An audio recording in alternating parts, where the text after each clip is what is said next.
Hello and welcome to the TMZ podcast. Derek here, filling in for Charlie Cotton, and to my left is Get to the Hook co-host Eric Colley and resident music expert. So we must have some music stories on tap if we've got Eric in the house. It's not music you're going to enjoy hearing, though. No, and to kick it off, we will start with the Jack Black story. He has canceled his Tenacious D tour. We'll move from there to the Amber Rose at the RNC convention. That's not really music, but it is very pop culture for her to be at RNC. She's finding some new fans. Finding some new fans, indeed. Then we'll get back to music. We will do the National Anthem heard around the world at the Home Run Derby.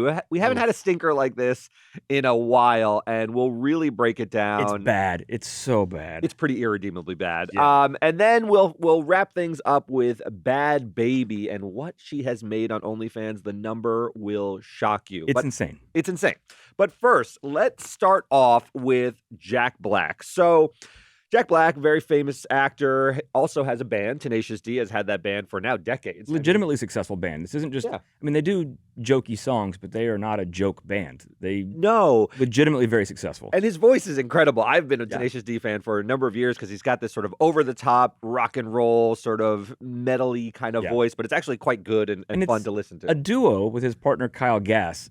And Kyle is why Tenacious D possibly might even be over. Yeah, this is stunning. So they had a concert in Sydney, Australia, and it is Kyle Gass's birthday. Kyle's 64 years old. Jack is 54. They've been this duo for years. So a robot comes out on stage to bring Kyle a cake. Sort of clunks out on stage. Very Tenacious D thing to happen. And it has candles on it. And Jack says, "All right, Kyle, make a wish in front of the crowd." And what does Kyle Gass wish for out in the open? He wishes, don't miss Trump next time.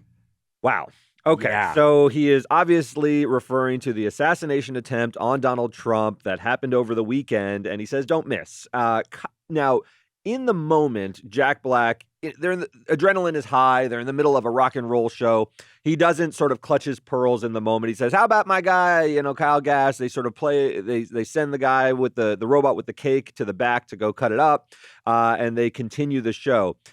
Afterwards, Kyle rescinded the comment, so it said he regretted making it, but now Jack Black has weighed in, and Tenacious D is no more, at least for now? Yeah, he's pulling the plug on the rest of their tour dates. He goes, I think also any future creative endeavors are going to be on hold right now. That's the shocking part. Yeah. It's one thing to sort of let things cool down and say, I'm going to stop the tour right now. The comment was highly offensive. I don't condone political violence of any type. Now, Jack Black has been pretty outspoken Democrat for a number of years, but he is not sort of jumping on board and saying a comment like this is There's a within big bounds. difference between political differences and advocating the assassination of someone. That's not great. And Kyle said, look, the line, this was his quote. He said, the line I improvised on stage Sunday night in Sydney was highly inappropriate, dangerous, and a terrible mistake. I don't condone violence of any kind in any form against anyone.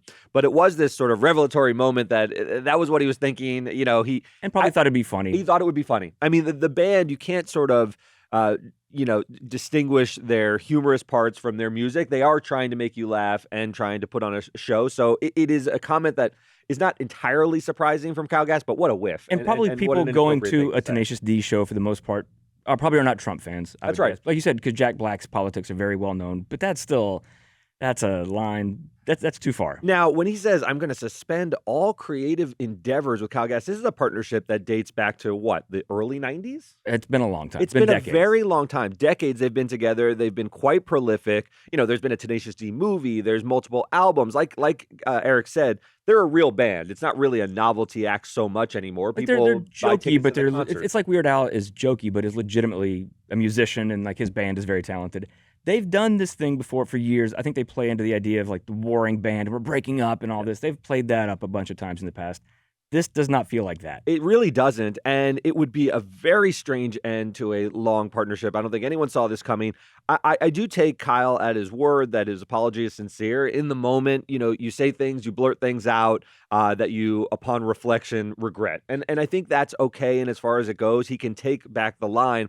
I was surprised that Jack Black said, I'm done completely. I thought he would say, he's fallen on his sword. Let's suspend the tour. Let's let I don't agree cool with down. him, blah, blah, blah. Yeah. This is a friend span too of a number of years. I was surprised to hear him sort of post that it's over for good, at least for now. Maybe Jack thinks, to try and be like fair about it. If somebody on the right had made the same joke about Biden, Jack Black would have been absolutely disgusted and probably not very forgiving of it. So how can he be the same way with his own friend? I think that's right, except that they have such a long history. I think he knows Kyle Gass's heart. He knows that the guy probably gets out over his skis and blurts things out from time to time.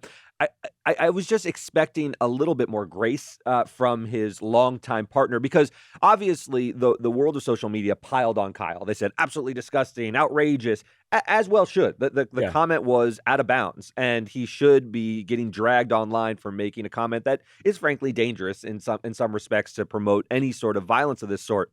That said, Jack Black is not a poster on Twitter. Jack Black is his longtime friend. I would expect him to sort of dial down the temperature a little bit. It doesn't seem like he chose to maybe do so. They aren't super close friends. Like we've just learned, Hall & Oates haven't been friends for decades. That's true. Oh, it would break my heart if Tenacious D behind the scenes were just a boring band. Maybe they used to be, and now they're like, we just tour. It's just business, and you may be right. So this could have been an opportunity to sort of break up a band that was already sort of hanging on by a thread. Possibly. We don't know. We don't know. All right, let's move on to Amber Rose rocking the house at the Republican National Convention, and it's shocking to see her there because is it? It is. Well, I think if you followed her, you now know that she supports Trump. But in some respects, the way she looks, she's got the striking bald head. She's got a tattoo across her forehead. She looks like someone who might be liberal leaning, right? I mean, at least she presents that sort of picture. Not anymore. How many country singers that are right leaning have we seen with tats and weird places and all that? Like that's fair. The demographic has changed. Yes. But in her speech, she says she certainly hated Trump to begin with. She tells this story of telling her father that Trump is a bigot, he's racist, I won't support him. And her father essentially saying, prove it. Prove it. Like, show me where he's bigoted. Show me where he's racist. And she says she dug in, tried to do some research, and was unable to come up with any evidence that Trump is a racist or a bigot. And so therefore she changed her views. Trump is, the way this video is cut, he's looking at her adoringly in the crowd because this is what he is. He loves adulation. He loves adulation. He loves a story of like, you were wrong about me and now you've come to kiss the ring. It's a very sort of profound moment. She does seem all in. I think there's a sincerity behind it. Sure. But this is not shocking to me at all, because who is the person you most associate with Amber Rose? Kanye West. Same trajectory. Yeah. I didn't put that together. Kanye was George Bush doesn't care about black people to wearing a MAGA hat and then going full super Nazi, like saying I love Hitler on Alex Jones. Yeah. Nothing about this shocks me. Yeah, and look, she's rich and famous. He's sort of the party of the rich and famous. In some, Trump represents the values of the rich and famous, tax cuts for wealthy people and so forth. Yes, so I don't doubt with that. She's sincere in her beliefs here, but also this elevates her very much. Amber Rose does not get to speak at the DNC for Joe Biden. That's right. But are you insinuating that this is an opportunistic move to have political clout where she couldn't have it on the... Can it be both? Can't she believe it and it's an opportunistic move? Yeah, I guess it could. Because if she's just like, what, I came around on Trump and she wants to post, vote for Trump or whatever, fine. Why is she speaking at the RNC? Yeah. And why do they have her there? But do you believe the same thing when you see like Kid Rock? Do you think Kid Rock is looking for political clout? No, but Kid Rock's a lot more famous than Amber Rose. That's true. He's already a huge celebrity. Amber Rose, if she doesn't get attention, she's not anything. Yeah, I think that's right. How do you think she plays in that setting? Is she embraced? I think she is espousing a certain sort of value. She's saying there's a misconception about the Republican Party that they're lily white and that they're racist. And so when she shows up, she did seem to be embraced. Of course she is. It's great optics for them because look, here's a black person saying that we're not racist. So how can we be racist? We have a black friend, and she's the black friend now. So I think that's right. It's good for them. It's good for her. It raises her profile. It also promotes a little bit of youthfulness, even though she's not young anymore. She's younger than most of the celebrities are going to get. She's not Scott Baio or Ted Nugent. She seem a little bit more sort of in line with generations that are sort of more current. When I see Amber Rose there. Well, she's still, what, she 40? Yeah. I think she's somewhere around there, but she projects a sort of youthfulness in a different way than a lot of the people you see at the RNC, and I think it's very helpful to that party, frankly, like because it does seem like a youth movement, notwithstanding that Biden is at the top of the ticket, but the Democrats typically have a much younger base behind them. They have a lot of college graduates, they have a lot of young people, and then the Republicans typically are characterized as the older party overall. So I thought this was helpful for them. Do you think how much does this really move? I'm curious what anything moves the needle at this point. Yeah, who are the independents who are sitting on the fence and waiting for Amber Rose's comments to change their mind about who to support? Anyway, it was an interesting development. We'll see how the RNC convention sort of moves on from here, but I thought it was shocking to see her, and I thought she delivered a pretty good speech. I mean, just looking at it as a speech, I thought it was pretty impressive. She's allowed to have her opinions too. Everybody is. Now, what was not impressive is we need to talk a little bit about All-Star Weekend coming up in baseball, and they had the Home Run Derby yesterday. And there was a singer by the name of Ingrid Andress, who you told me is a legitimate singer. She's a legit singer. She's had a couple top 10 hits on the country charts, a top 40 hit on the pop charts. How's her voice in general? She's like an actually successful singer. This is a legit successful artist. Yes. Well, she sang the national anthem. Grammy nominations. Couple Grammy nominations. Not for this though. She sang the national anthem at the MLB Home Run Derby. Here, take a listen. Oh, the ramparts we watch were so gallantly streaming, and the rockets' red glare, the bombs bursting in air. Wow. Wow.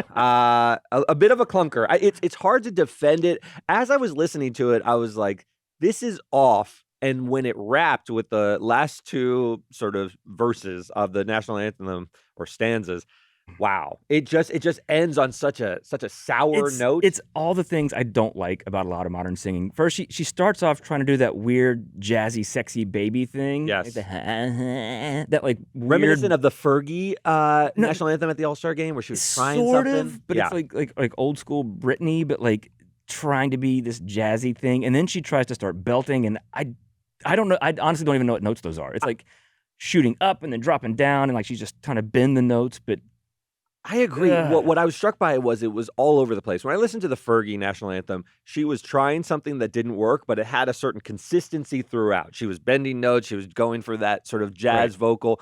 It didn't work, I didn't think, but she was trying something, and it was a coherent whole. Even one of the most famously reviled ones of all time was when Roseanne Barr did it back in the 90s, I think. Yes. But she was deliberately trying to sing it poorly. That's right. And like yell it. It was sort of a bit, which is why people were mad at her.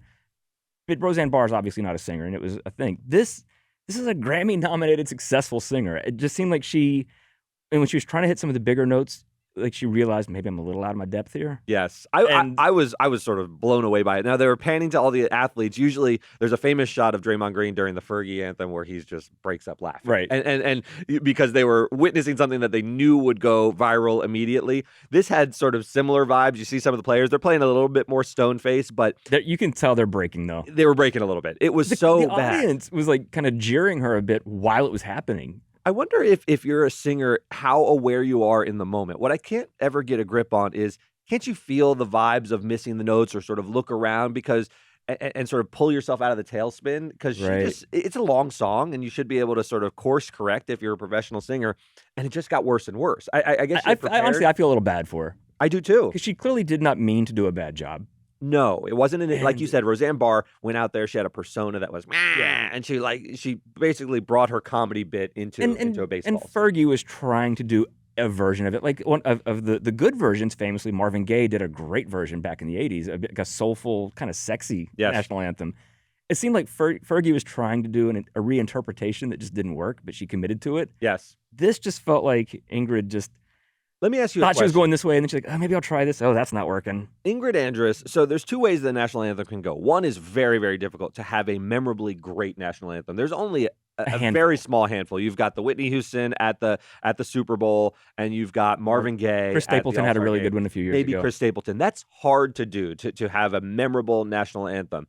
Now, it's maybe a little bit easier to put in a clunker. So I'm not saying she did so intentionally, but I don't think it'll ruin her career. No. I do think it's a very memorable moment. And then there's a bunch in the middle that no one cares about. And she is now at least, I guess the silver lining here is that this is one of the memorably bad ones. I think we're going to start seeing singers now. What they should do, when you go to a concert and the singers like want the audience to sing part of it? Yes.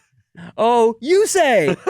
Can you say? Yeah. And then you let the audience sing it and like, ooh, I'm not hitting those notes. You got to have a call and response. I That's think right. that's the only option. And then it's bad on the audience. If you don't know the words, what kind of American are you? This is true.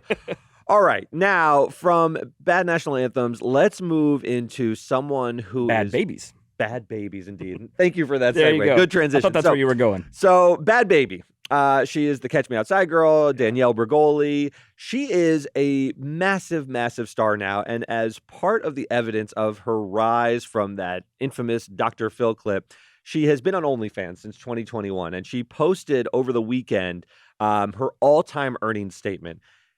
And it is a staggering figure that I can't quite wrap my head around because I knew that people were making a lot of money. I had heard Black China made a lot of money, but it was always shrouded in, is she puffing it? Yeah. She said something like $100 million. Everyone said, that's mostly BS. She has receipts and says she has made $57 million. $57 million since 2021. Her subscription is $24 a month. She says a lot of the money actually comes not from her subscribers, from DMs. Yeah, I wonder how that works. So you like... Oh, like you don't know. Oh, come on now. Sort of an Explain extra... how this works for people. Yeah, I think you probably have to pay a little bit extra, or people DM her money. I mean, I guess they pay for these DMs to talk to her, and she's made $57 million in 3 years, which is incredible. It's nearly $20 million per year, and I just didn't think that kind of revenue was generated through OnlyFans, but it's become a huge engine of celebrities being able to sort of control their output. Basically, you can tweet and you can maybe monetize some of your social media, but OnlyFans truly presented itself as, hey, if you have true ride or die fans, they'll pay a subscription just to look at you. Now, there's a lot of nudity, obviously. I don't know what's on. It's her not page. all porn, but obviously that's what drives it. It's interesting because part of people have all their issues with porn for various reasons, religious reasons, this and that. But a big issue I think anybody would have with porn is, traditionally it's been seen as very destructive for the people who are part of it, particularly women. That's right. This is sort of, it kind of on the positive gives agency back to women. There's no porn studio, there's no directors, there's no people abusing these women. Yeah. They can do it themselves and make all the money. Yeah, they're controlling it. I mean, the porn industry, as you said, was seen as quite exploitative, and it would sort of take advantage of women. There are a lot of tragic stories in the porn industry. And it's filled with drug abuse and all sorts of bad things. Abuse. Death and so forth. There's a lot of stories about that. I don't necessarily think this is harmful per se. It's certainly a way to make money. It's interesting. I think generationally people look at OnlyFans, the older generations sort of turn their nose up at it, but you can't really quibble with the numbers. I mean, she's raising her family. She's got to generate income. And one of the issues people would say, like, if you do OnlyFans, oh, well, this will affect the rest of your life because this will always exist. What? Danielle Bregoli is not going to become an accountant or an elementary school teacher now? I mean, I don't think that was her career path anyway. It wasn't her trajectory. No. And, she's not going on job interviews like that. And the fact of the matter is, if she were just scraping out a living and then, I could see not wanting to have, I don't know if there's nudity on her page, but sometimes it gets a little ribald. It's harder to get other professions, but she doesn't need it. If she's generating, she's already Danielle Bregoli. She's committed to it, and she's able her rap to career. Yeah, she's got like basically generational wealth off of it. You know who this could be a real wake-up call to? Who's that? Haktua. Oh, Haktua's got to move in. I mean, I don't know that this is exactly what she wants to do either, but $57 million in 3 years, it'd be hard to... It's got to get your attention. Now, I follow Haktua a little bit more closely than I follow Danielle Bregoli, and she seems to be leaning into her 15 minutes and doing these charitable stunts where Doesn't she'll seem go like she to wants to do PetSmart. this. Doesn't seem like she's interested in No. She's trying to bend away from what made her famous, and Bhad Bhabie is sort of leaning into sort of her image. And the proof's in the pudding. 57 million. Nothing to sneeze at. Yeah, good for her. Good for her. All right, that'll do it for us. We will see you next time.